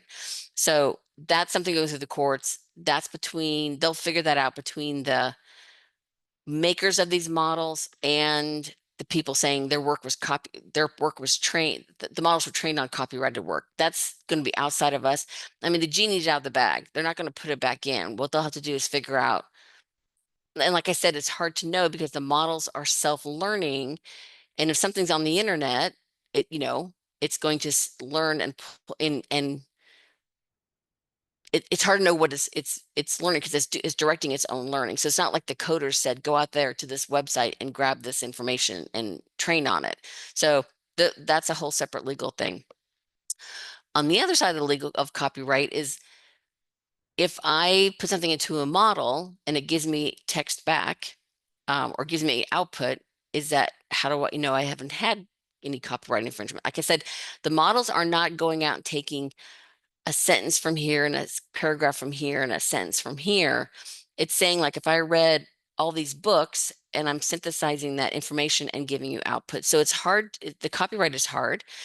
What I would say, anytime you put in information to the model, that's why I never say just use the output that the model gives you as like, oh, this is what it gave me. I'm going to directly, use it as is. That's where you need to take that modification, adding your personal experience, adding your expertise. Again, these are best used as an augment to you. You still need to provide your expertise, experience, background, personal stories, anecdotes, whatever it is, on top of what the model gives you. And that's going to how you personalize it for your business. That combination is going to be a better and they're going through the courts right now on the USPTO has talked about anything that the model puts out with no human interaction, and I'll say copyright has been mostly on the image side. So that's a big concern for the image AI ones, has been an issue of somebody used, because people are putting in prompts like, create me a painting in the style of, I'll say Van Gogh, but like somebody modern. Um, and then it outputs that and it's in their style. So then is that copyright because you're using, this artist's style to create the image? So it's very much an issue on the image side when you tell the model when you prompt it to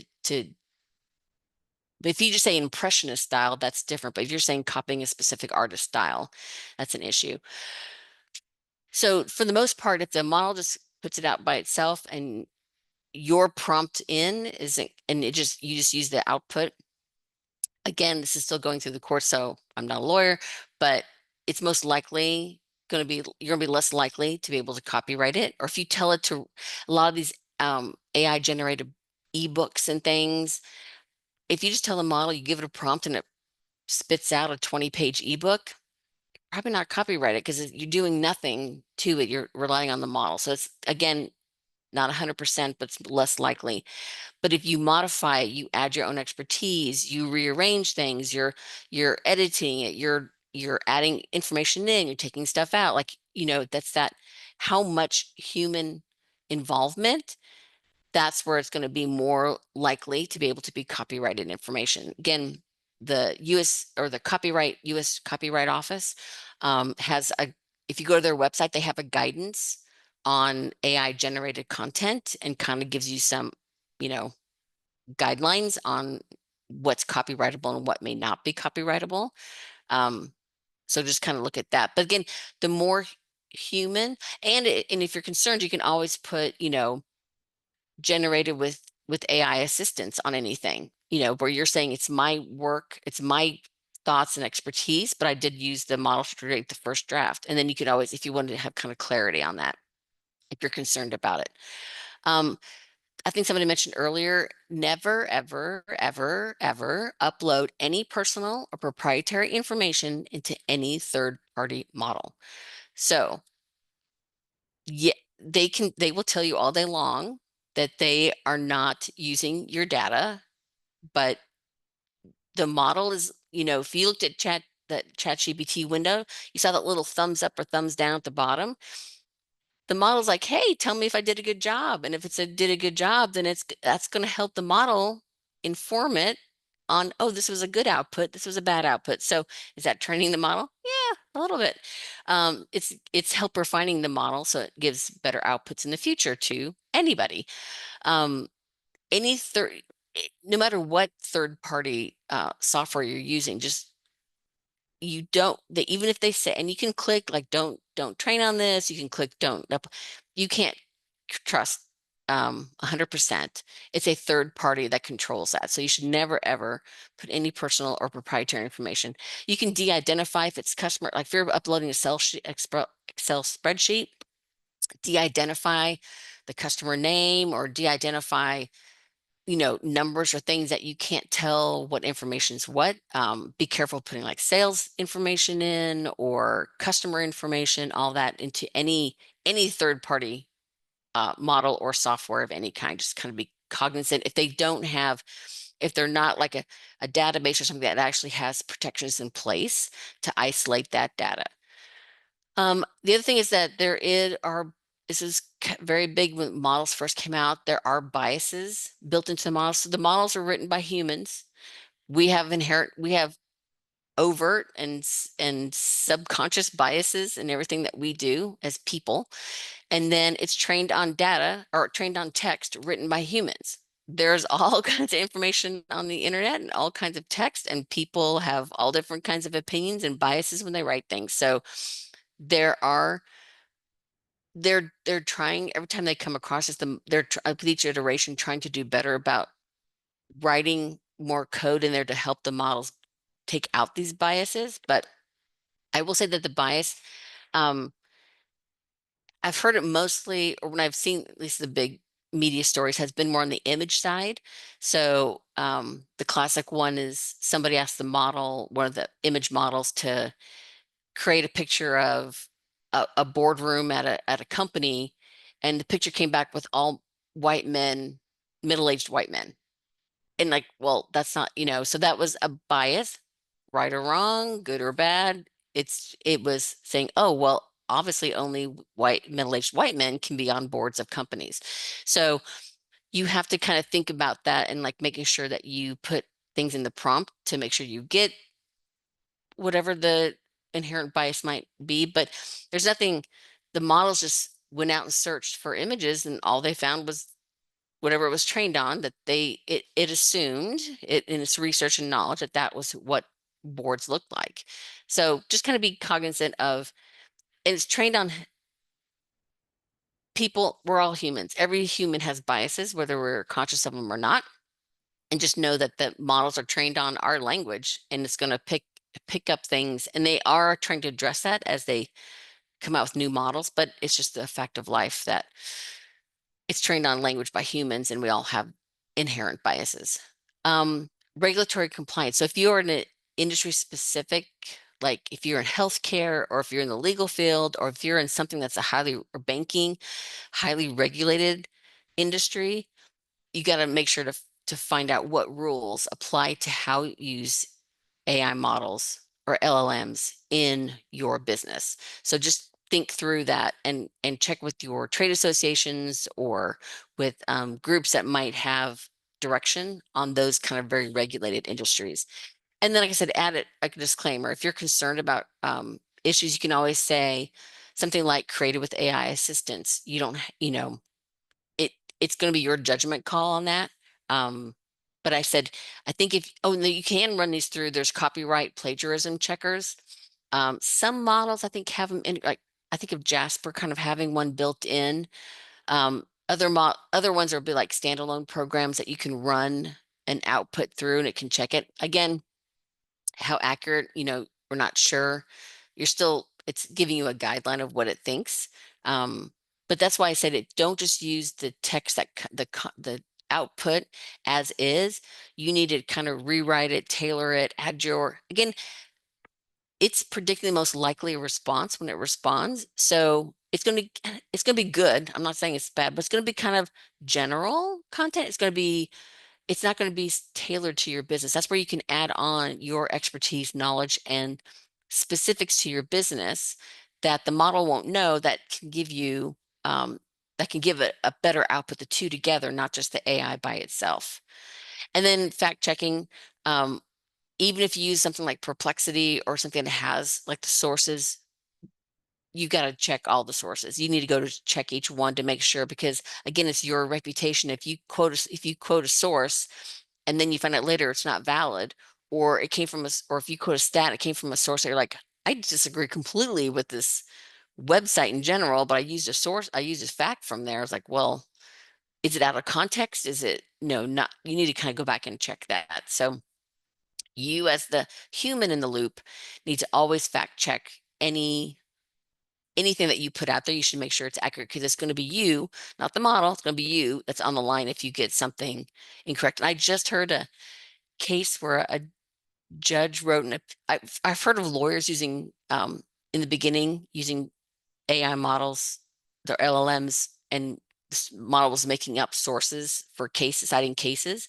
I just heard a judge that got in trouble for putting information in his opinion when they went and fact checked it wasn't correct. So even legal people that should know better and understand all this don't check things. So let's not like just always just fact check. So just kind of to reiterate. So just think, when it does hallucinate or when it does make up something, the models will sound very confident when they do it.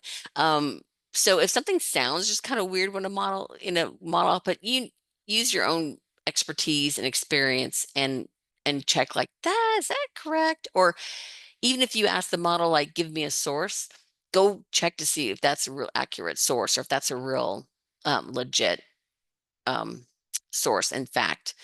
And that's where your own expertise and voice needs to be on top of the model. And you need to know, like the model, I've had the models come back with something like, and they'll have a point, and I'm like, well, that's a, that's not even irrelevant. Like it sometimes, well, I know that that's not a point that I want to make, or something like, so I want to take that out. So as expertise, I know I go through what it's giving me and saying, oh, these are good points, these are not good points, or I'm not going to cover these, or I don't agree with this, so I have my own take on these things.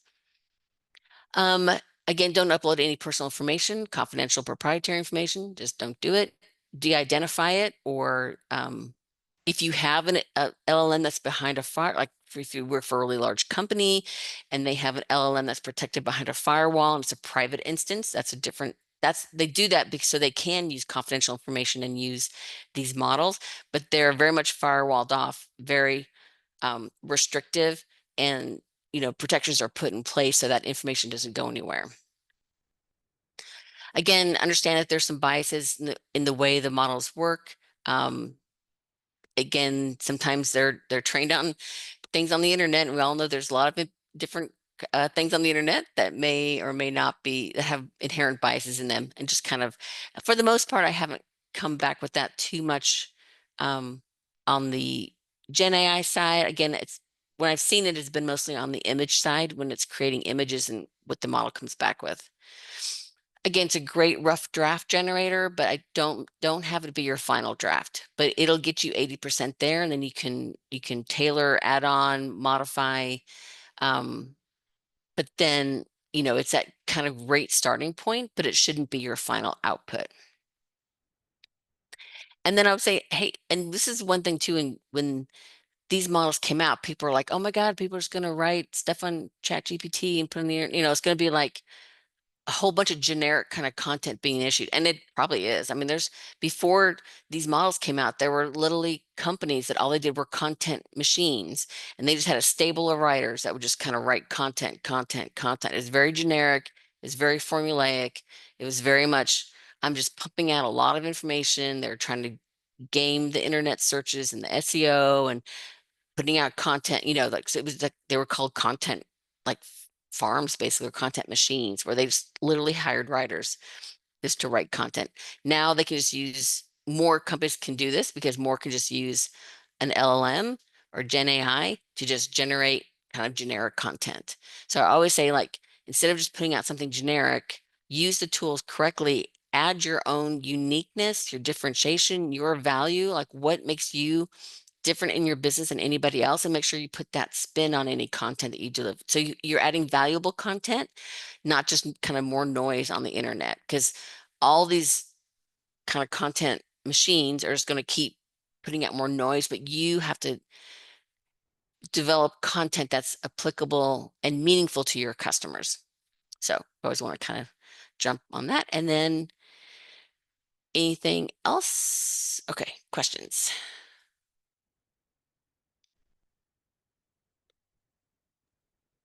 We have Jeffrey who said, can you talk about data privacy and security? I think you already did that. Yeah. I don't care if it's free, or I don't care if it's a paid version. If it's a third party, don't be putting any confidential or proprietary. Paid does not give you any more restrictions or trust. Again, if it's a proprietary LLM instance that you are using behind a firewall and it's built and like you have all the IT rounds things around, different. But if I'm using any of these models, even if I pay for it, don't put proprietary confidential information there. It's you no matter what the companies say, you can't, yeah, I wouldn't 100% trust it. It's probably not going anywhere, but that probably is too much of a risk for confidential information. Oh, thank you, Jeff. Okay. Right. Anything else? I don't even know I don't have a watch on me. We are Or at at time, but 12:04. yeah, I don't know if anyone, like, I know we kind of did it earlier with Rhonda's question, showed the models, but again, they're all going to kind of work the same way. They're all going to have a text box interface. They're all going to save your chats on the side. They're all going to have, kind of going back and forth with the model on prompts. So they all be able to download the output. You can all of them upload a file of, so you can have it analyze something, just knowing the context length. Because when it analyzes that file, it's still counting that in its memory or context. Well, great. Thank you, Sandy. Outstanding job as always. Oh, great. I'd like to remind everybody to go to our website, score.org/Nashville, then click on Take a Workshop, and you will be able to see all the workshops that we have available at this moment. And I'm adding today, you may want to put this on your calendar, Wednesday, September 10th from noon to 1 p.m. We're having a brand new workshop on AI hacks to win back your workday. And these are going to be AI applications to help save you time. So we're looking Yeah, because forward it's to that. so great for productivity. Yeah, that'd be great. So thank you. And everyone, have a great weekend. Again, Sandy, thank you so much. Thank you, Michelle. And thanks everyone for taking your Saturday mornings to spend with us. Bye-bye. Bye.